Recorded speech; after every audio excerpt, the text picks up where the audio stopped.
이 책의 내용을 다 이해하고 말씀으로 접목하여 하나님께서 말씀하시고자 하시는 심정을 전한다는 것에 제 자신이 겸손해서가 아니라 실제로 너무 부족하다는 생각뿐입니다.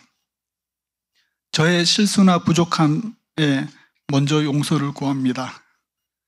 부디 조금이나마 하나님께서 말씀하시는 바 성령님께서 제 입술을 통하여 전해주시길 기도드릴 뿐입니다. 간절히 기도드리기는 어두움의 세계가 선명하게 드러남으로 인하여 상대적으로 하나님의 세계가 더욱 선명하게 드러나고 하나님께로 조금이라도 더 가까이 나아가는 저와 우리 IGM 성도 한 분 한 분이 되시길 기도드립니다. 저는 이번에 사단이 제 삶 속에서 얼마나 저와 밀접하게 지내왔으며 얼마나 제가 저의 생각과 마음을 쉽게 내주었나를 돌아보게 되었습니다. 우리 사단 마귀에게 예수의 이름으로 명하노니 썩 물러갈지어다 라고 잘 아시는 구호 하나 외치고 시작할까요? 힘차게 외치시겠습니다. 하나, 둘, 셋.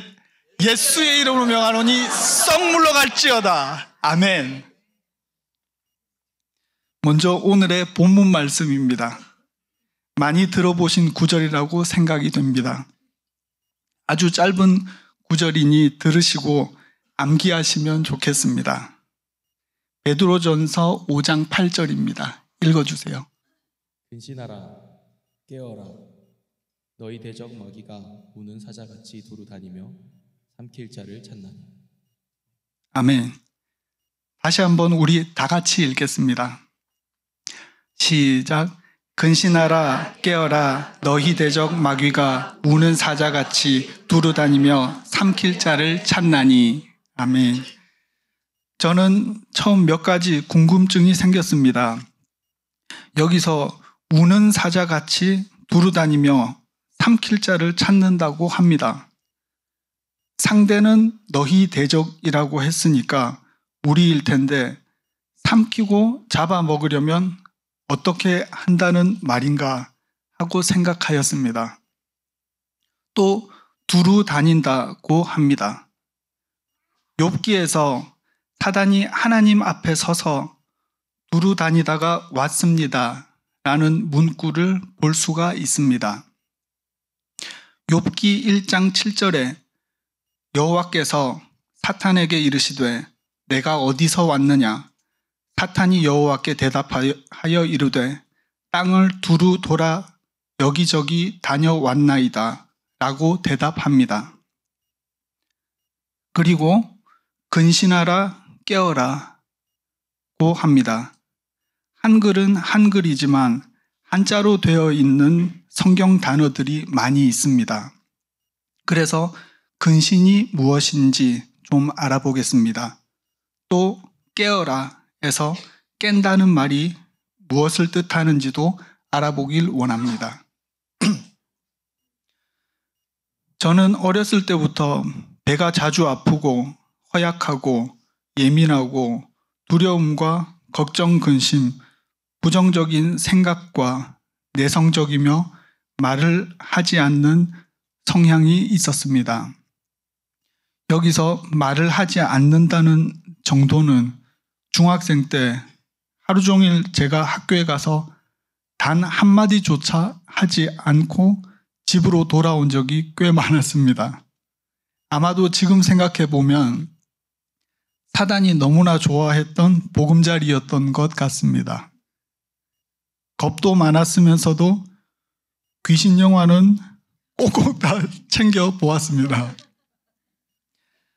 전설의 고향 시간에는 이불 속에 들어가서 미리 동굴 세팅하는 것을 잊어버리지 않았습니다.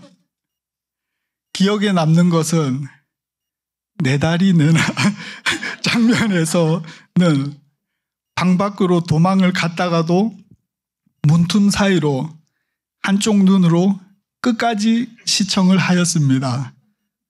이렇게 말이죠.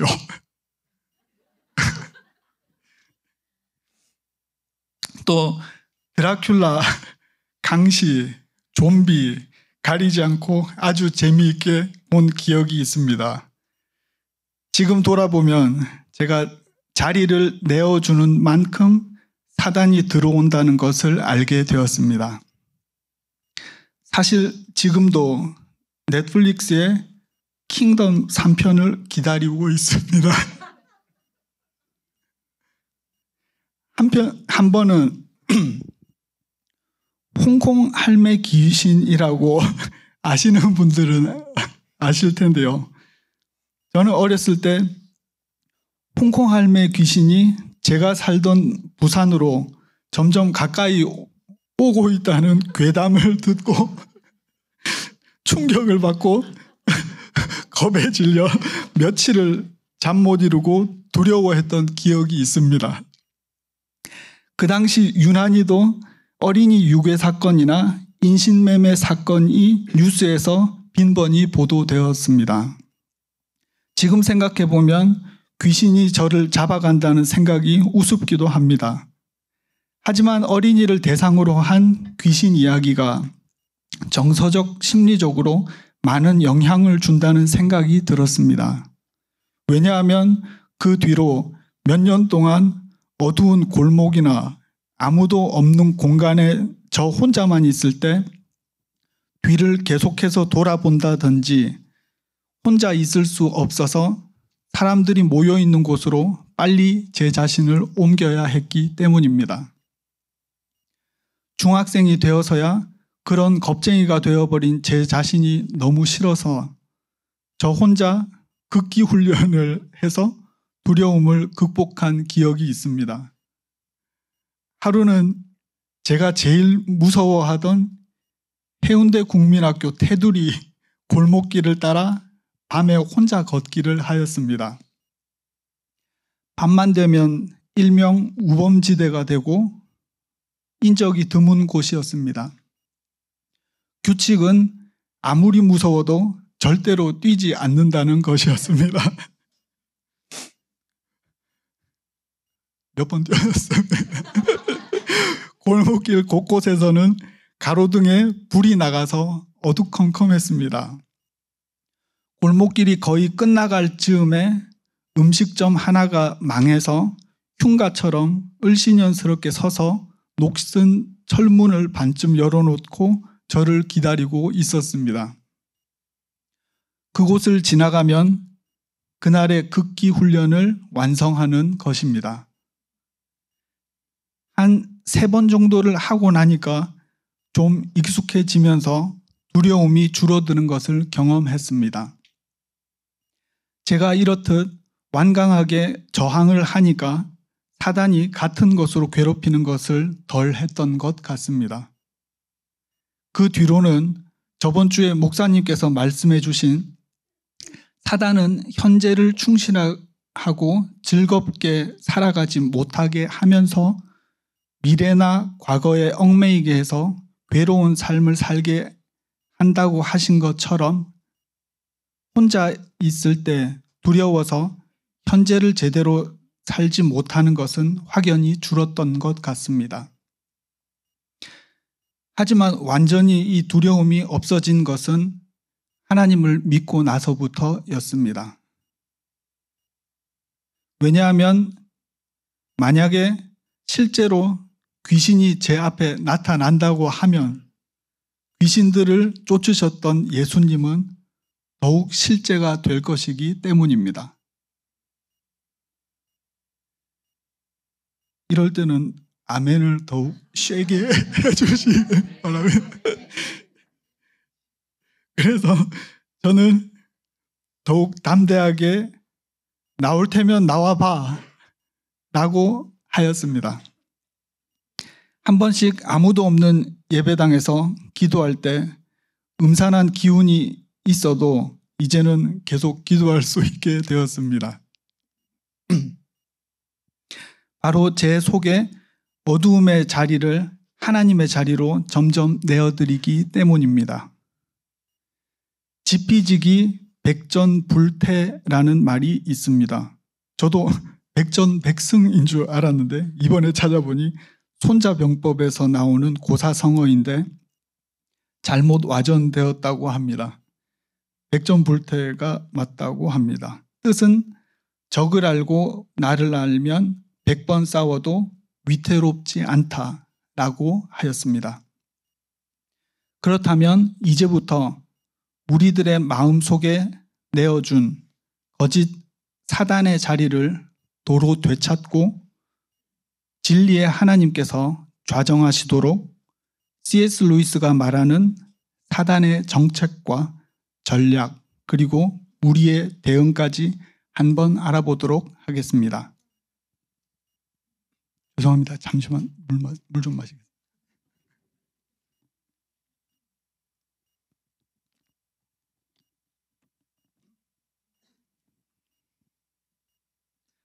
첫째로 현재 사단의 정책입니다.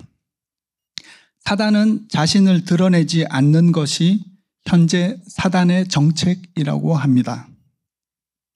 에덴 동산에서는 자신을 다 드러내놓고 유혹하였지만 지금은 아닌 것처럼 하면서 일을 한다는 것입니다. 드러내지 않고 배후에서 혼미의 영을 부어주고 우리의 마음을 유혹하여 멸망시키는 것입니다. 목사님께서 말씀해 주셨던 사단의 존재는 믿지 않게 하면서 사단의 힘은 믿게 만드는 것입니다. 이것은 바로 유물론자 마술사 만들기입니다. 먼저 사단은 우리들을 유물론자로 만들고자 합니다. 유물론자는 물질주의자입니다. 쉽게 말씀드려 돈이면 다 돼. 뭐니 해도 돈이 최고지입니다. 조금 설명을 보태자면 모든 것이 다 물질로 이루어져 있다. 우리의 마음, 생각이나 감정, 의지조차도 화학적 반응, 호르몬들로 생성되고 영적인 세상은 없다. 예를 들어 기쁠 때 분비되는 호르몬은 엔돌핀, 흥분했을 때는 아드레날린, 도파민은 행복감과 사랑과 관련된 신경 물질이다. 모든 것이 물질이다. 그러므로 죽으면 다 끝난다. 라고 하는 주의입니다. 영적인 세상은 없으므로 하나님이나 사단 같은 것은 존재하지 않는다 라고 믿게 만드는 것입니다. 영적인 것들은 무시하게 만드는 것입니다. 방심하게 만드는 것입니다. 영적으로 혼미하게 만드는 것입니다. 그렇게 함으로 사단 자신의 존재도 믿지 않게 하고 하나님의 존재 역시 거부하고 믿지 않게 하는 것입니다. 그와 동시에 사단은 마술사를 만들고자 합니다. 마술사는 초자연적인 힘을 만들어내는 사람이라는 막연한 믿음을 줍니다. 그 말은 하나님은 믿지 않게 하면서 사단이 주는 능력들은 믿고 숭배하게 만드는 것입니다. 모세가 출애굽기에서 바로 앞에서 표징과 이적을 보일 때에 대적하던 마술사들을 생각하시면 되겠습니다. 저는 어렸을 때 기억나는 것은 유리겔라의 숟가락 위기였습니다. 얼마나 신기하던지요. 한동안 집에 있던 숟가락 포크가 보이면 보이는 대로 손에 들고 초집중해서 째려보던 기억이 납니다. 결국 힘으로 화풀이형으로 두 손을 사용하곤 했습니다. 아마 이 당시에 저희 집뿐만이 아니라 다른 집들도 숟가락이나 포크가 휘어져 있는 짓들이 꽤 많았을 것 같습니다. 또 신기하던 것은 데이빗 카퍼필드의 만리장성 통과 마술이었습니다. 이것은 따라할 수가 없었습니다. 저 역시도 돌아보면 사단이 주는 힘이든 하나님이 주시는 힘이든 상관없이 무작정 초자연적인 힘을 가지고 싶고 숭배하고자 하는 마음이 있었던 것 같습니다. 이번에 마술사에 대하여 알아보던 중 TV 프로그램에서 문제적 남자라는 프로그램에서 최현우라는 마술사가 나왔습니다. 여러 명의 사회자 중 한 사람 앞에서 독심술 마술을 하였고 그 상대였던 사회자는 생각하던 것을 알아맞춘 것에 말도 안 된다고 하며 입에서 자동으로 연발하는 말이 맹신이야 맹신이라고 하였습니다.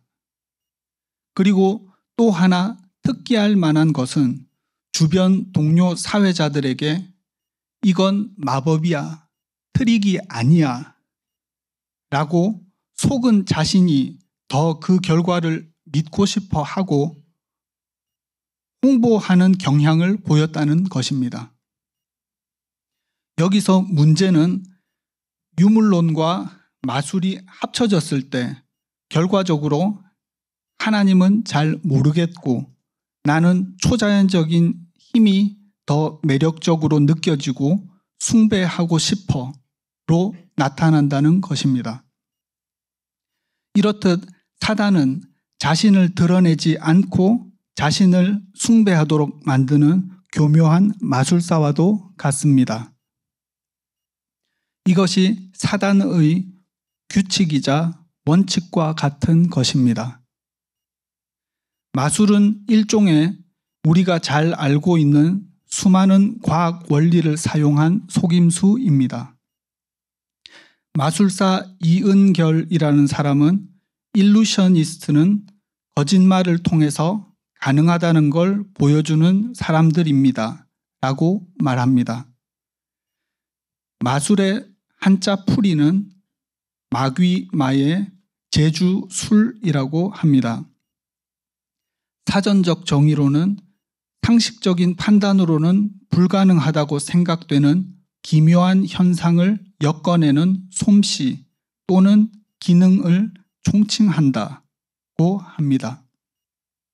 그러므로 배후에 어떤 과학 원리와 숙련된 기술이 있는지 파악하지 못하고 처음 접해보는 사람이라면 그저 이것은 초자연적인 힘이라고 받아들이게 되는 것입니다.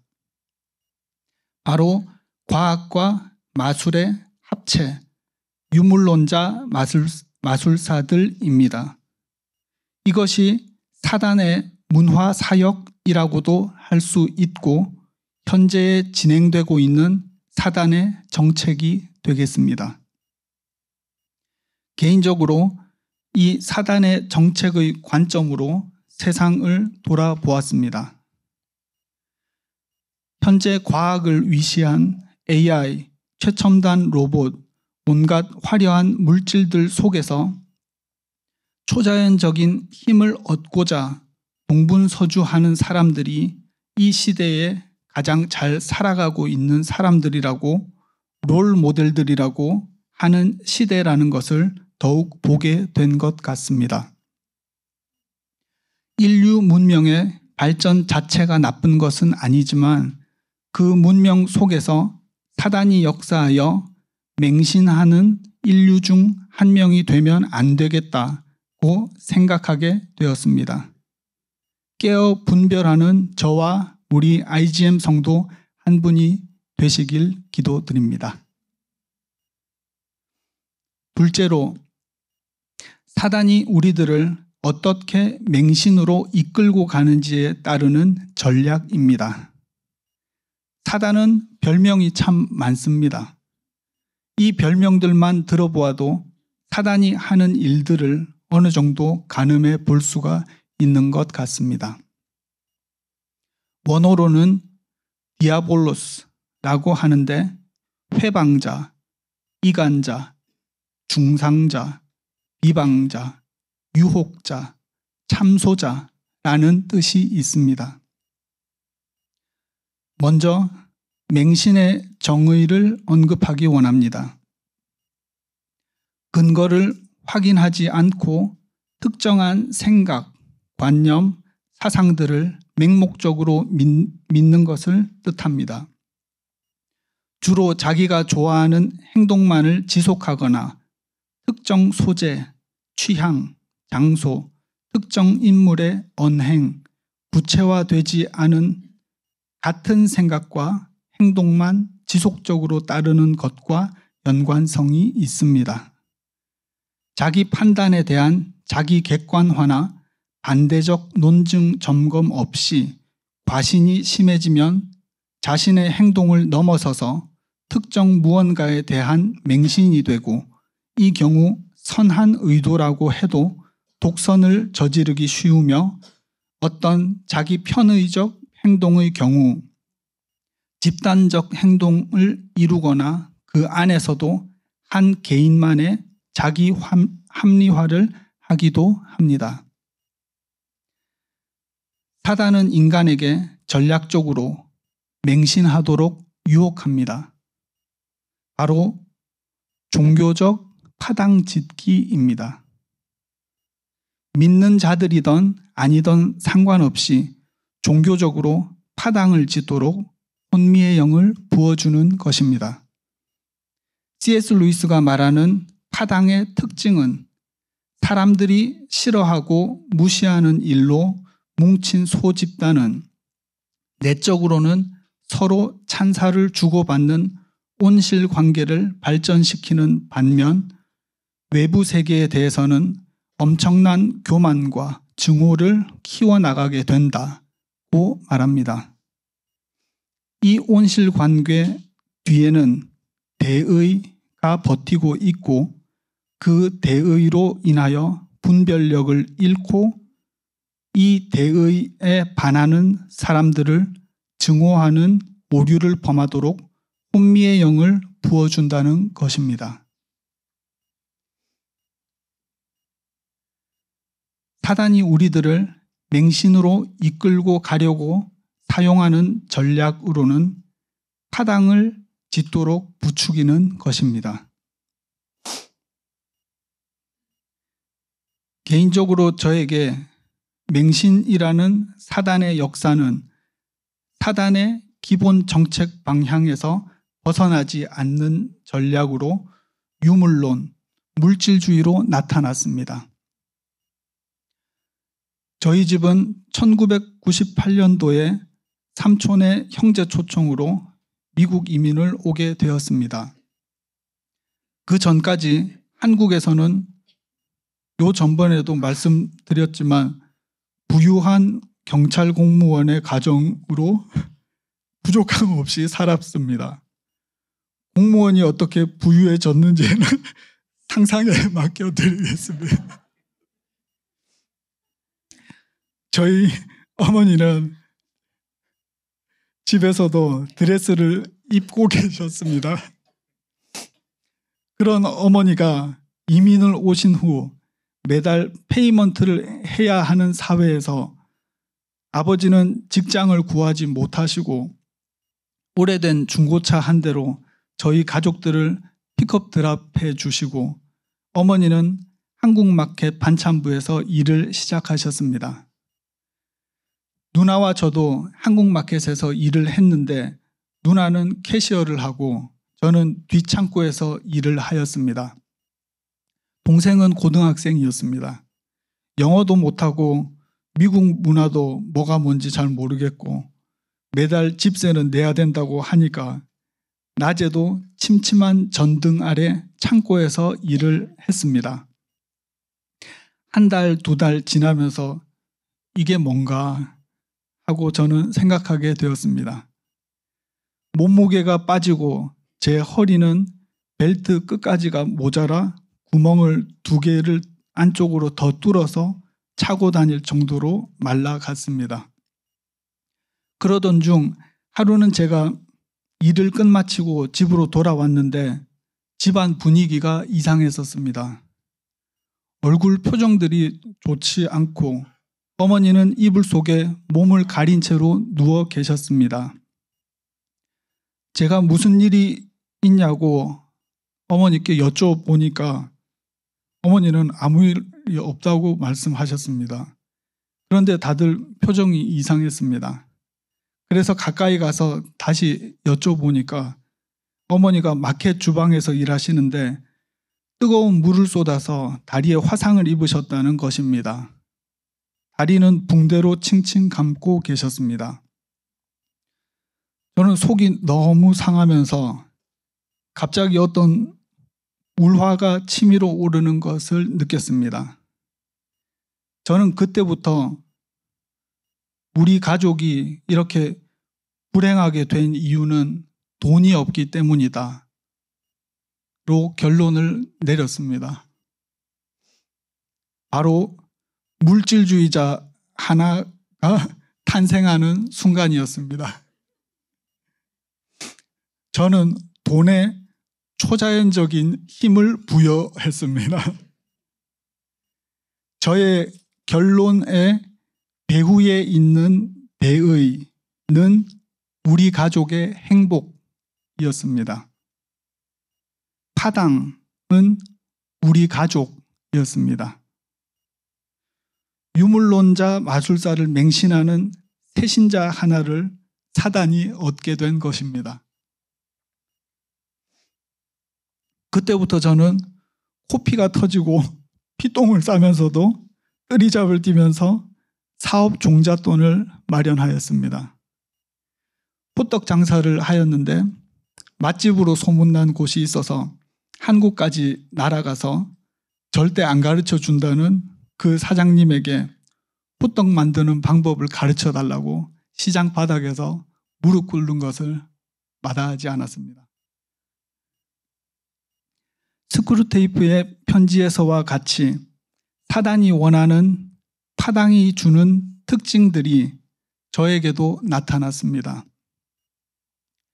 제 속에서는 가르쳐 주시는 사장님, 또 도와주셨던 다른 분들에게도 감사한 마음이 있었고 조금씩 이뤄나가는 보람과 성취감도 있었고 온실 관계인 우리 가족에 대한 유대감의 발전도 있었지만 제 마음 한켠에는 잘 알지 못하는 미묘하게 엄청난 사회에 대한 증오심과 교만이 함께 자라고 있었습니다. 그때 제 나이가 18살밖에 되지 않았었습니다. 흔한 말로 눈이 돌아가니까 되는 것이 없었던 것 같습니다. 오직 돈밖에 몰랐습니다. 오직 돈밖에 몰랐으니까 제 인생에서 실수가 얼마나 많았겠습니까?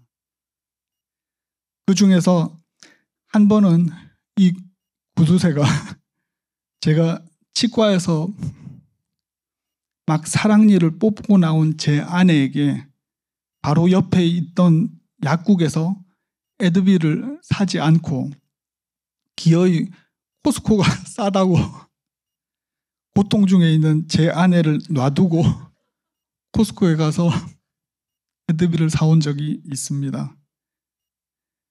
그 외에도 제 아내에게 얼마나 많은 상처를 남겼는지 모릅니다.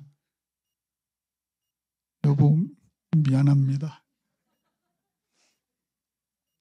그래도 그런 제가 불쌍하다고 길거리에서 호떡 파는 것, 부끄러운 것 마다하지 않고 저를 도와주고 오늘까지 제가 쿨링을 받았다고 하니까 또 뒷바라지 해주는 제 아내에게 그저 미안하고 감사할 뿐입니다. 또 제 주변 사람들에게도 마찬가지입니다.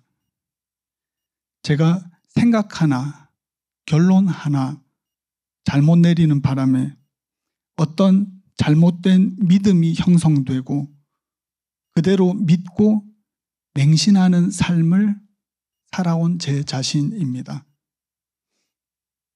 말씀 한 구절을 보시겠습니다. 요한 1서 4장 1절 상반절에 사랑하는 자들아 영을 다 믿지 말고 오직 영들이 하나님께 속하였나 분별하라고 말씀하십니다. 우리 옆에 계신 분들에게 하나님께 속하였나 분별합시다 하시겠습니다.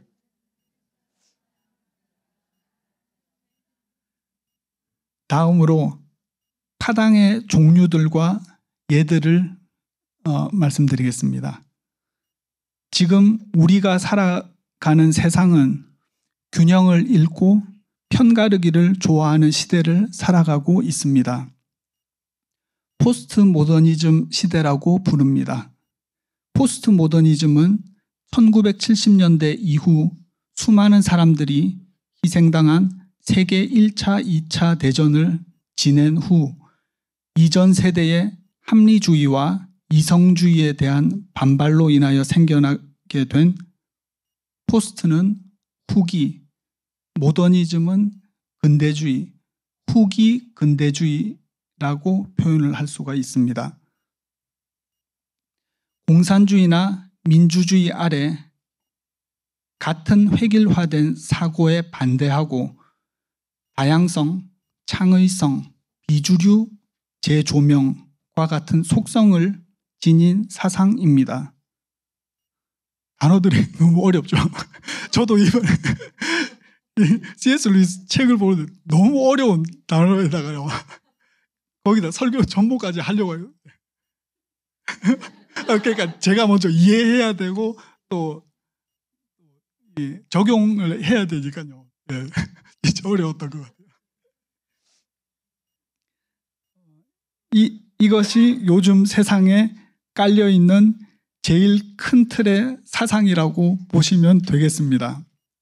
그 예로 비주류 재조명만 보아도 소수 우대 정책, 소수 인권 보호, 성소수자, LGBTQ 이제는 그냥 플러스로 이제 쓴다고 합니다. 여성 인권 보호, 인종차별, 한국은 인종차별뿐 아니라 인간차별까지도 이슈였던 적이 있습니다. 이러한 각각의 파당들은 온실관계를 발전시키고 배후에는 각각의 대의가 존재하고 외부 세계에 대해서는 엄청난 교만과 증오를 키워나갑니다. 저는 개인적으로 이번 설교를 준비하면서 좀 더 영적 전쟁을 심각하게 보게 되었고 이 전쟁은 사상전이라는 것을 알게 되었습니다. 우리 그런 표현들을 한 번씩 사용하시죠. 그 사람 완전 우리 혼을 다 빼놓고 가네 와 같은 표현입니다. 그렇습니다. 사단은 우리의 혼을 공격합니다. 먼저 인간의 구성에 대한 영혼, 육에 대하여 설명을 드리겠습니다. 조직신학에서는 영혼과 육으로 나뉘는 이분법이 있습니다. 그리고 3분법이라고 하여 각각 영혼, 육으로 나누는 3분법이 있습니다. 성경에서는 주로 2분법으로 표현합니다. 하지만 우리의 이해의 차원에서는 3분법이 좋습니다. 특히 신유축사라든지 현재 우리가 살아가는 이 땅과 육신이라는 한계 안에서 우리가 이해하는 데 도움이 되는 것이 3분법입니다.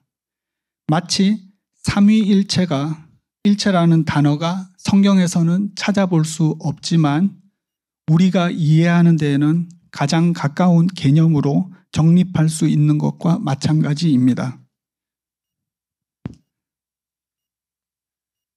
여기 동심원 3개가 있습니다.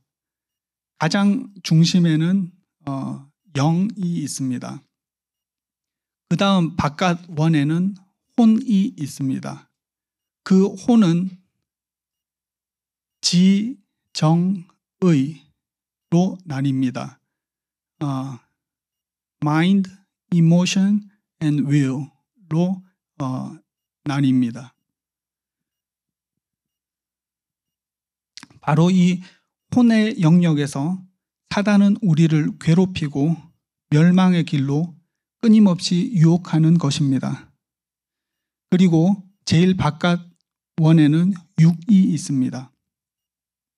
여기서 영의 기능은 성령님과 교통에 있습니다. 성령 받은 성도는 사단이 성령님이 계신 영의 영역까지 침범할 수 없는 것입니다. 그렇기 때문에 지옥으로 데리고 갈 수가 없는 것입니다. 사단이 성령 받은 성도들을 지옥으로 데리고 갈 수는 없지만 혼의 영역에서 하나님과 끊임없이 이간질을 시키고 하나님께서 우리를 지으신 목적대로 살지 못하도록 지금도 우리들을 멸망시키려 한다는 것을 잊지 말아야 합니다. 목사님께서 저번 주에 말씀해 주신 것처럼 우리가 할 수 있는 것과 없는 것을 분별하여 할 수 없는 것, 영과 미래에 대하여는 기도함으로 주님께 맡겨드리고 우리가 할 수 있는 것, 혼과 육은 우리가 할 일을 최선을 다해서 하는 것이 중요할 것입니다. 스크루테이프의 편지 7번째 편지에서 사단은 파당의 2 종류를 말합니다. 사단은 우리를 평화주의자나 애국주의자로 만들려고 합니다. 예를 들어 평화주의자는 좀 전에 비주류, 소수자들을 포함하여 요즘 곳곳에서 볼 수 있는 팔레스타인 반전 시위대를 생각하시면 되겠습니다. 그리고 애국주의는 목사님께서 말씀해 주신 정치 편향입니다. 민주당 대 공화당이든지 나라를 위한다는 대의 명분 아래 나라 정책에 목숨 거는 사람들입니다. 하나님은 어느새 안 계시고 신앙은 대의 명분의 일부로 전락해버린 사람들입니다. 국비 소모 논란, 경제 정책, 이민 정책, 복지 정책 등을 들 수 있겠습니다. 하나님께서 전적으로 순종하고 싶은 갈망만 빼고 사단은 인간들이 원하는 것은 무엇이든 극단적으로 가라고 부추기고 있는 것입니다. 왜냐하면 우리 죄인들의 파당의 특성이 교만과 증오를 키우기 때문입니다. 가까운 예로 성경에서는 고린도 교회에 있던 바울파와 아볼로파가 그러했습니다. 개인적으로 기억나는 것은 지금은 그렇지 않지만 IGM 초반에 KM과 EM 사이에 마음껏 협력하지 못하고 은근히 파당지음과 무시와 교만이 존재했다는 것을 느꼈었습니다. 또 은근한 그룹별 우월주의도 파당으로 존재하지 않습니까? 그리고 개인적으로 있었던 일입니다. 저는 작년에 GMU의 학사과정을 무사히 잘 마치고 졸업을 하였습니다. 그동안은 정부 학비 보조로 인하여 공짜로 학교를 다녔는데 현재 석사 과정은 더 이상 정부 학비 보조가 나오지 않습니다. 그래서 다른 교회나 은행이나 회사가 주최하는 장학금을 신청하게 되었습니다. 그때 어느 교회가 주최하는 장학금이었습니다. 저의 학교 성적과 두 분의 추천서와 신앙 고백서와 제 사정에 대한 에세이를 다 첨부해서 보냈습니다. 연락을 기다리다가 안 와서 제가 연락을 해보았더니 그 관계자의 대답이 다른 것은 다 괜찮은데 교단이 달라서 장학금을 못 준다는 것이었습니다. 그 교회도 같은 대한예수 장로교 소속이었는데도 말입니다. 그때 제가 느꼈던 것은 C.S. 루이스가 말한 것처럼 기도, 예수, 사랑이라는 본질적인 것을 중요시하는 것이 아니라 자기 교단 우월주의와 대의 명분으로 인하여 종교적이 되어버린 교회가 안타깝게 생각되었습니다. 이쯤에서 우리도 조직적 소수파의 일원이 된다는 것에 대하여 진지하게 의심해 봐야 하겠습니다. 셋째로, 우리의 대응은 어떠해야 하나입니다. C.S. 루이스는 정직에 가장 근접했을 때에도 인간은 정말 정직해지지 않는다고 말하였습니다. 우리가 하고 있는 모든 일들이 교회 안에서 하는 일이든 밖에서 하는 일이든 순전한 믿음으로 하나님께 영광이 되도록 해야 할 것입니다. 그것이 우리 믿는 사람들의 삶의 목적입니다. 요한복음 10장 10절 하반절입니다. 내가 온 것은 양으로 생명을 얻게 하고 더 풍성히 얻게 하려는 것이라. 아멘. 우리도 예수님께서 하신 일, 우리 이웃에게 생명을 얻게 하고 더 풍성히 얻게 하여야 하겠습니다. 단순하게 바로 이것이 우리들이 하나님께 영광을 올려드리고 우리가 사는 삶의 목적이라고 할 수 있겠습니다. 그렇게 하려면 우리는 근신하고 깨어야 합니다. 오늘 본문 말씀 베드로전서 5장 8절입니다. 근신하라 깨어라 너희 대적 마귀가 우는 사자같이 두루 다니며 삼킬 자를 찾나니. 아멘. 바로 근신하라 깨어라에 있습니다. 어떻게 깨어 근신할 수 있을까요? 먼저 근신하는 것은 자신을 믿지 않는 것입니다. 죄의 발생은 바로 나로부터 발생된다는 것을 잊으면 안 됩니다. 요즘 많은 사람들이 아이폰에서 I가 나라고 잘못 생각합니다. 바로 내 중심에서 모든 죄의 유혹은 먹혀드는 것입니다. 그래서 우리를 보고 죄인이라고 부르는 것입니다. 근신의 정의는 말이나 몸가짐이나 행동을 삼가고 조심하는 것입니다. 영어로는 self-controlled, prudence, 신중함, 사려 분별입니다.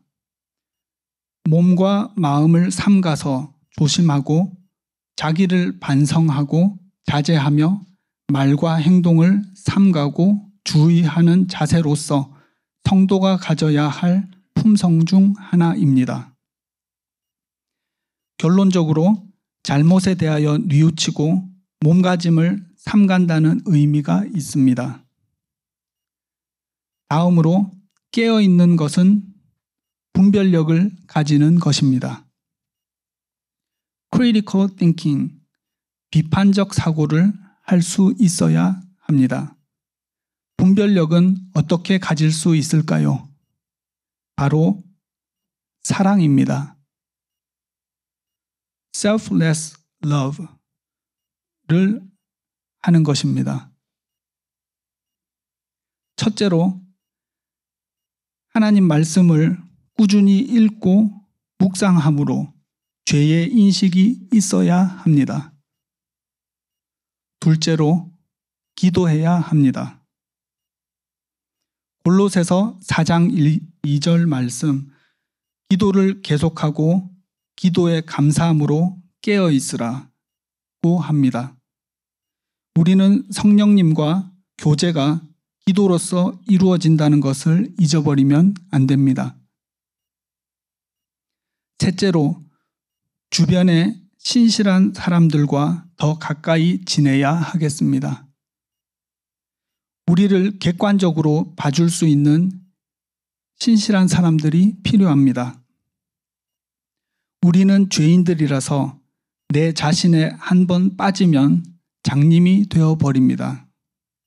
그러므로 우리는 근신하고 깨어 있어 내 중심적 변질된 사랑이 아닌 순수한 하나님의 사랑, 내 자신이 배제된 사랑으로 하나님의 삶의 목적대로 생명을 얻게 하고 더 풍성히 얻게 하는 일을 하다가 우리의 목숨 다하는 날 주님의 품으로 돌아가는 저와 우리 IGM 성도분들 되시길 기도드립니다.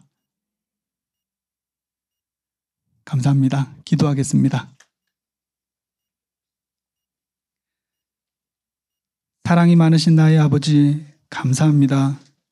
오늘은 스크루테이프의 편지 7번째 편지를 통하여 사단이 우리들의 삶 속에 어떤 정책으로 우리들을 맹신하도록 만드는지를 나누었습니다.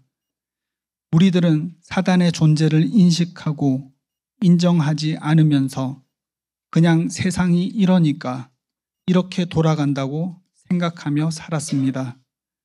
하지만 이 세상에 깔려있고 이끌어가고 있는 제일 큰 사상이 물질주의 숭배와 초자연적 힘의 숭배라는 것을 배웠습니다. 마치 공기와 같이 당연시 되는 문화처럼 잠식해 들어오는 무섭고도 거센 사단의 공격에서 우리를 시험에 들게 마시옵고 다만 우리를 구하여 주시옵소서. 주님, 지금까지는 나 중심적으로 화당을 지으며 교만과 증오를 키우며 살아온 죄인입니다. 수많은 실수와 잘못들로 얼룩져 있는 인생들입니다. 부디 우리를 용서하여 주시옵소서.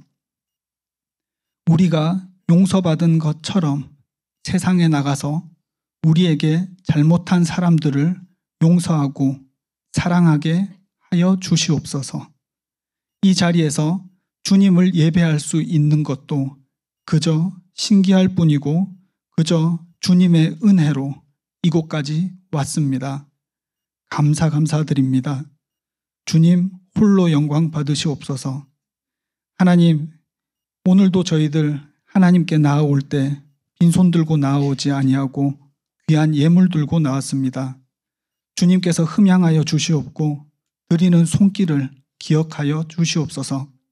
신승철 목사님과 IGM 교회가 하는 사역들을 축복하여 주시옵고 함께 하심을 믿고 감사드리올 때 모든 말씀 우리 주 예수 그리스도의 이름으로 감사하며 기도합니다. 아멘.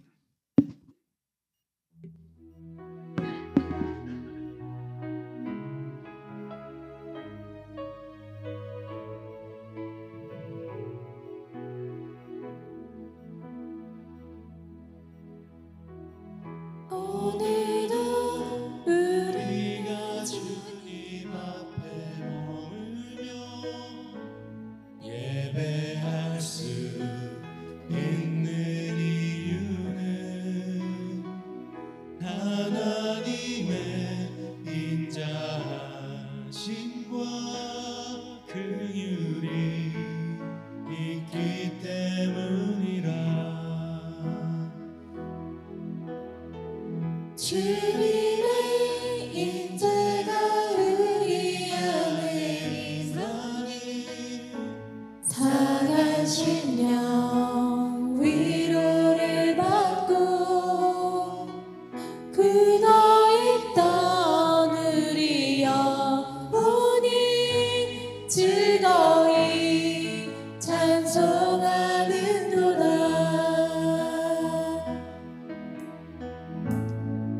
변치 않는 분, 한결같으신 분, 아침마다 성실하게 일하시는 우리 주의 은혜가 충만해. 할렐루야, 할렐루야. 마음을 지키며 주를 사랑하리라. 할렐루야, 할렐루야. 영원토록 변함. 오늘도 우리가 주님 앞에 머물며 예배할 수 있는 이유는 하나님의 인자하심과 긍휼이 있기 때문이라. 주님의 임재가 우리 안에 임하니 상한 심령 위로를 받고 굳어있던 우리 영혼이 즐거이 찬송하는도다. 변치 않는 분,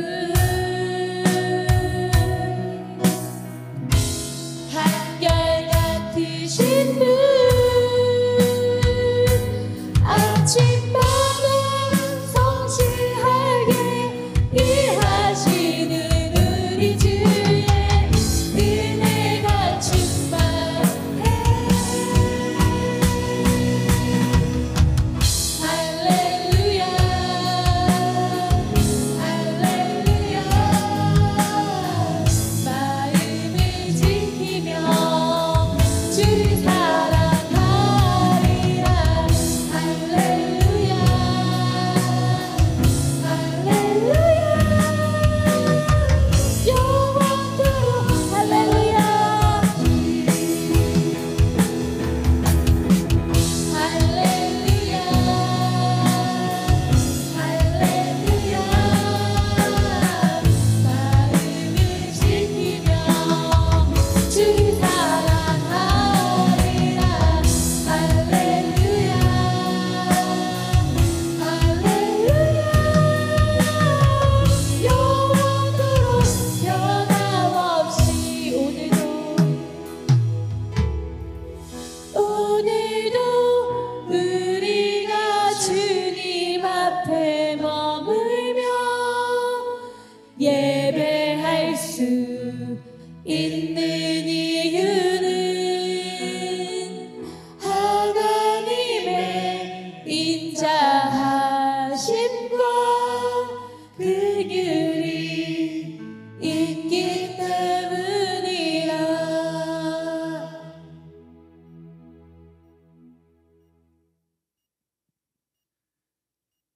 다시 한번 우리 옆에 계신 분들에게 깨어 분별합시다 하시겠습니다.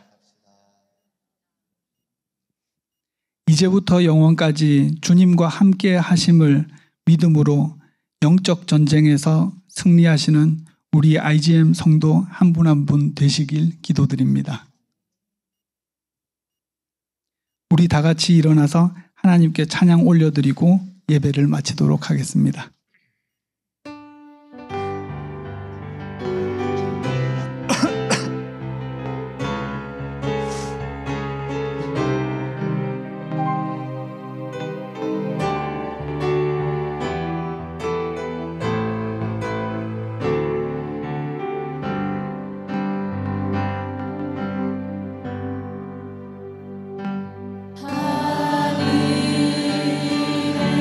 하늘에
하시고 악에서 구원하소서. 대개 주의 나라 주의 권세 주의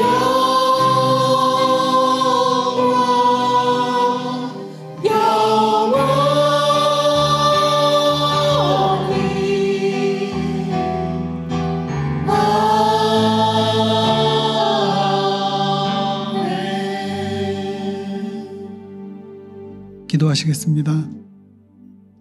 사랑이 많으신 나의 하나님, 감사합니다.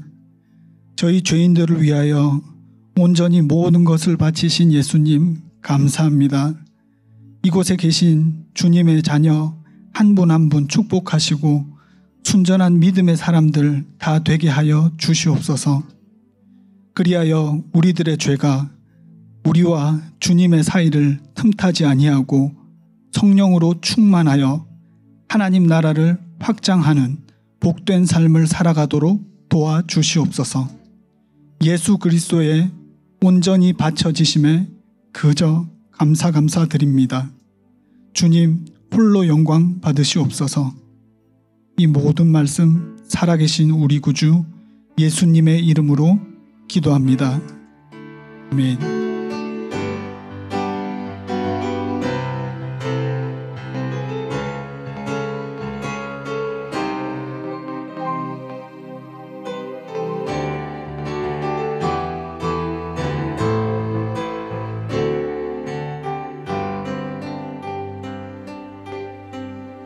우리 주님께 감사의 박수 올려드리겠습니다. 우리 옆에 계신 분 꼭 껴안고 사랑합니다 인사하고 우리 맛있는 식사하시러 가시겠습니다.